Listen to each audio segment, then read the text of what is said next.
Ex won't move on. 48 am divorced 18 months. In summary, she cheated on me after 14 years of marriage.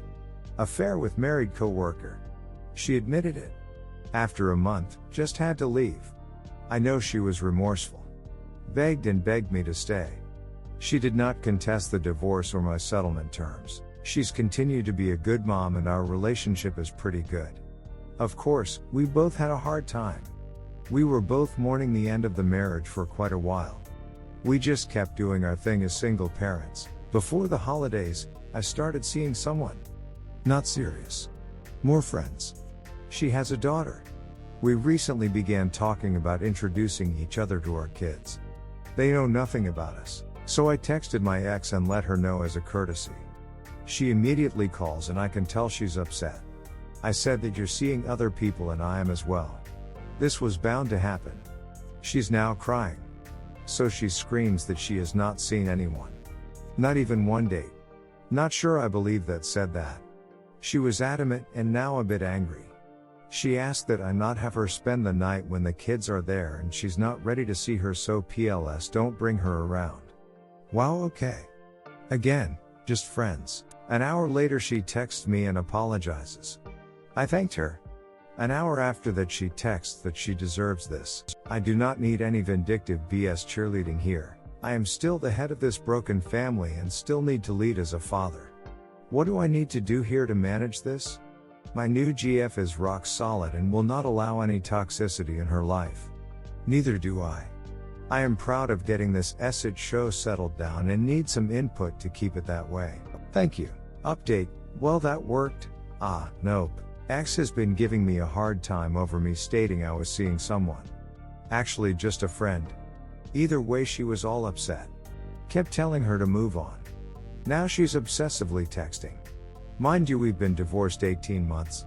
Been keeping cool for 2 years now and finally came unglued. BTW, prior to these last couple days, we've been doing great co-parenting. Talking about months of keeping out of each other's business. Thought I was poster child for how co-parent and post-divorce relationships. Today I unloaded with how I felt after D-Day. Those first weeks of knowing she was with someone else, my begging, pleading, shaking, vomiting, punching walls. All came out. She did not care one bit about how I felt or what she did to me. Now somehow she expects me to have consideration for her feelings? N.F.W. I could not have been any more direct. No love. Not here for her emotionally. Not friends. Co-parents. Just co-parents. Deal with it. Drove it home with a sledgehammer. An hour later, more texts. Update, WS life then and now. Summary of ex-wife's accomplishments. During first 13 years of marriage, raised 2 wonderful kids, earned college degree, beautiful home, great career, loving husband. Last 3 years, affair, dumped, divorce, joint custody, small apartment, laid off, alone. Had some challenges with wife being a little too intrusive in my life. My buddy put this in perspective. BTW, if you read my other posts, she's been leaving me alone. My life isn't great either, but I am finally at peace. Hang in there. Update, Mother's Day fiasco. Man, I screwed up. Not in the least intentional. Swear. Screw up one, had the kids Saturday and dropped them off for Mother's Day to be with their mom. We've been quarantined for weeks with beaches closed. They're now open. Saturday was beautiful weather. The kids and I spent the day at the beach. Had a blast. I guess that was her big plan for Mother's Day. She never told me her plans and I never really thought about it. Screw up to have a friend of sorts that I have been seeing. Thought I was discreet in building a nice Mother's Day gift basket for her. My kids have never met her. I guess the kids somehow found it was in my closet and thought it was my gift to their mom. Evidently they told her all about it. So ex called to tell me how disappointed she was that we went to the beach. I apologized. At first she was okay, then she thanked me for the gift and couldn't wait to see it. Blurted out, I didn't get you a gift. Got ugly. I feel bad for her. At the same time, when she had the affair, she never once considered how her future may look. Believe me, I had an arsenal of jabs I could have laid into her with, but didn't. Update, divorce, the affair, fog is your friend. Just sharing a personal reflection based on what I experienced. Please don't think I was this smart, just more lucky in hindsight, I guess. So in hindsight I made all the money. She was so absolutely lust-struck, she made the most stupid decisions in our divorce mediation. So disengaged. Flippant. So immersed in the fog. AP seemed well off. Maybe she felt he would take care of her. Didn't grasp what it would cost her to be on her own, what she thought she could earn to even come close to her living standards, and that's with alimony.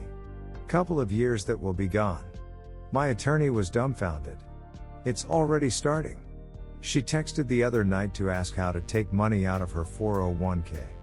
Told her no clue, won't touch it until I retire. Oh, EP dumped her a few months post-divorce. Thought I'd mention that. So after reading a lot of posts I thought I'd share. I suppose there's some who are successful in waiting out the affair, somehow reconciling or whatever. I guess that can be a good thing. If you're not heading down the reconciliation road, act fast. Maybe you'll get lucky like me. Update, can't wait for this weekend. My GF and I will both have our kids this weekend for the 4th. Just bought my first boat and told my GF my plans for US for the 4th. This has been my dream for many years. My kids do not know. They have been through a lot and know they are going to be blown away. I have not been this excited about anything in so long. For once, I can't sleep for a good reason. It's so awesome getting texts from her GF every hour about our plans. She's so excited and deserves this break from life. Great gal, who like me, has been through so much. I read my post history and I've been such a downer, so I thought I'd share. Update, feels good to be there for someone. Last night was a rough evening for my GF. She came over. Nothing big planned. Walk after work, dinner and hang out for the evening. She was not herself. Evidently her daughter asked about her dad. Guy's a real loser.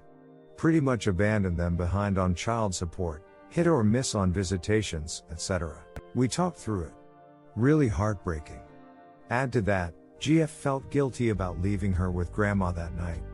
I asked if the three of us could have a day together tomorrow since my kids were with their mom. We've been really cautious about this. Only once have all our kids been together and probably twice just me, her and her daughter. I could tell she was hesitant but agreed. So planning a kid day around COVID ain't easy.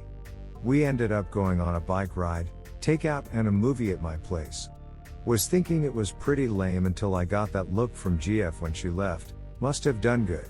It's been a long time since I was able to be there for someone like that. It felt really good. Update, stood firm, worked itself out. About a month ago I posted about a situation with my ex-wife. She got herself in a financial mess, got laid off, etc. and was facing having to temporarily move back to her parents at 46 years old. Problem is she would be 2 hours from kids and I needed her for the joint custody. I travel for work. I was faced with having to float her to keep her nearby. Also, I have serious concerns with how my GF felt about that. She was okay, but still. The feedback from you all grounded me and I stood firm in not helping her. I was polite. Even her mother called to advise me. Again, very polite, but stood firm. Anyway, had to text her the other day to see if she figured things out, as I would have to make temporary arrangements for someone to watch the kids. Turns out her parents are loaning her money until she finds something. Adds to her growing list of post-affair accomplishments. Anyway, appreciate the support. Update, first trigger in a long time. Man, I got whacked this week. I have been doing really good since my divorce and the whole affair.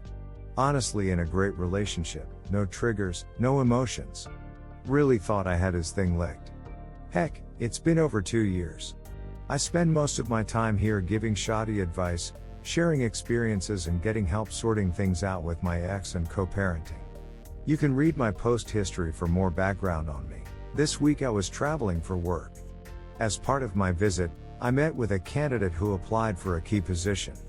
He currently works at our company and his manager recommended him for promotion. This guy did a great job for us this past year, but I was concerned because his performance was off the prior year. During the interview, I expressed my concerns with 2019. He basically said it was a personal issue he dealt with that is behind him.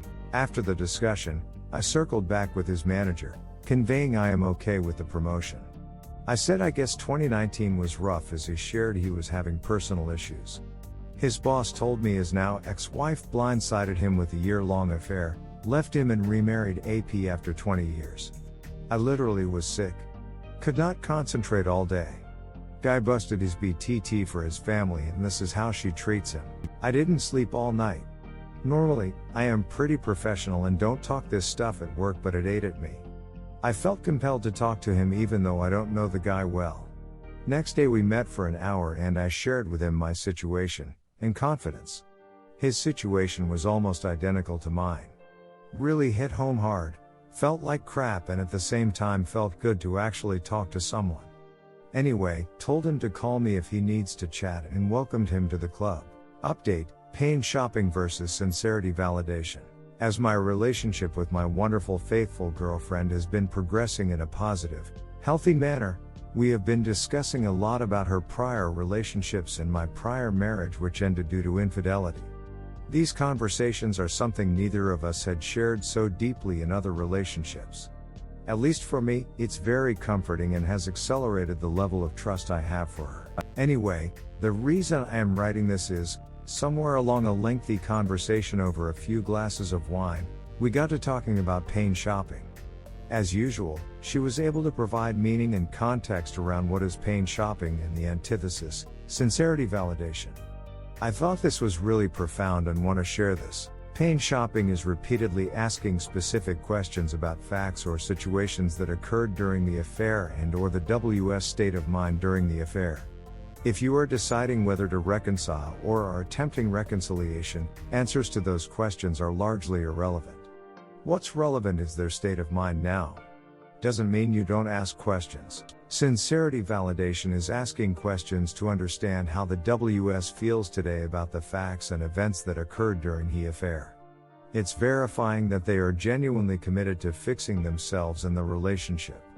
How they feel today about the affair that is very relevant. This is how you find the answer to attempt reconciliation, or not. So to provide clarity, I'll use an example given the same situation. ES questions WS for missing the kids' soccer games at the time the affair was going on. Were you with AP all those times? Assuming answer was yes. The pain shopping questions are along the lines of what were you thinking? Or how could you put AP ahead of the kids?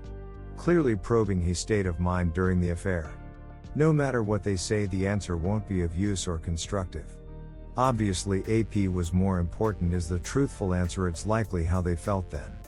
You won't understand why, and likely won't ever. The sincerity validation questions would be along the lines of today. When you think about those games you missed, how does it make you feel?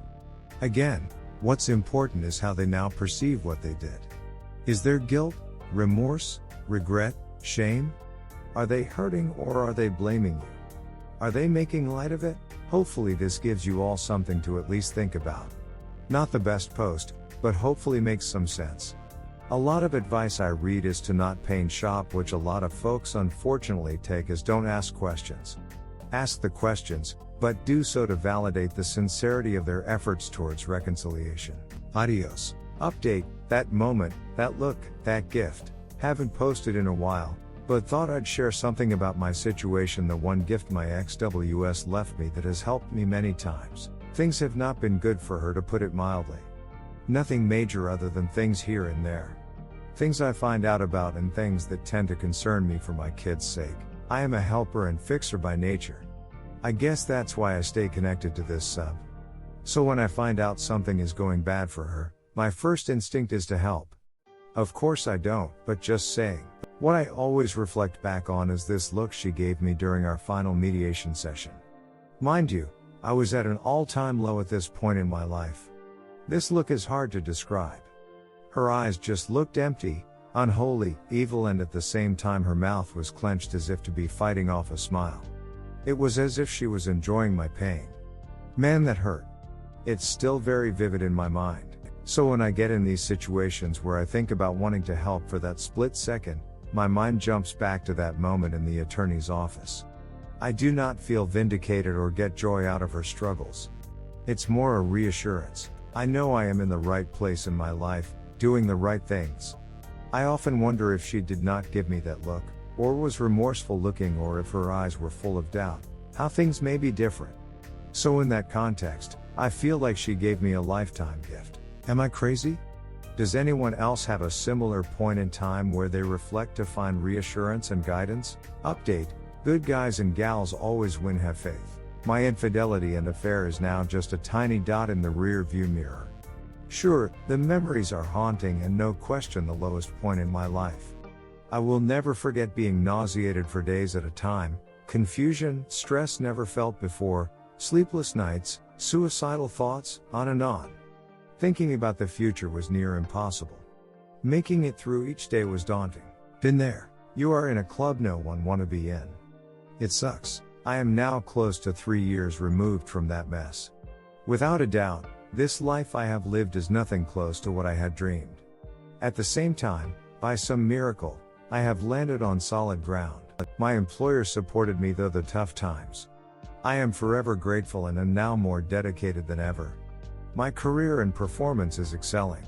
Somehow, I met the most amazing girlfriend. I never imagined having the connection I cherished with my ex-wife, and never imagined building something remotely close after the damage caused by the affair. Miraculously, I achieved so much more. My values have changed. This whole experience has changed how I view others and myself. I now know true friendship and foster that with a select few. I needed my kids and they needed me. My relationship with them has grown exponentially these past couple of years. They are in a good place. That's all that kept me going. I am humbled. I do not why or how I am so blessed. I know this: I am not special, wealthy or important. I just did my best to be a good person. Hang in there. Brighter days are ahead. My only advice to share is to be a good person and have confidence that the good guys always win. As I wrote, we are in a club where joining comes at a painful price. Any of you need anything, reach out. You're not alone.